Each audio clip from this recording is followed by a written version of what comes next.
അമ്പരച്ചുംബിയാകുന്നൊരു കാളി, ചന്ദ്രകലാധരിയാകുന്ന കാളി.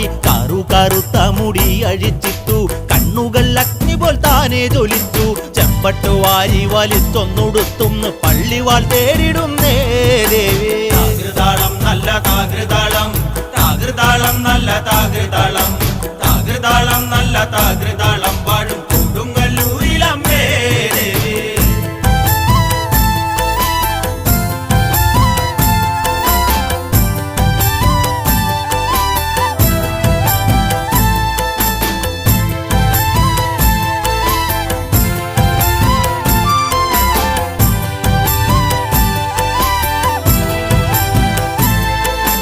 പള്ളിവാൾ എവിടുണ്ട് എന്നായി ചോദ്യം, ദാരിക വീരന് ഇന്നല്ലോ അന്ത്യം. കേട്ടുടൻ കൈലാസനാഥൻ പറഞ്ഞു, ആളെ വിഴുങ്ങുന്ന കുട്ടിപ്പിശാച്. പള്ളിവാളിന്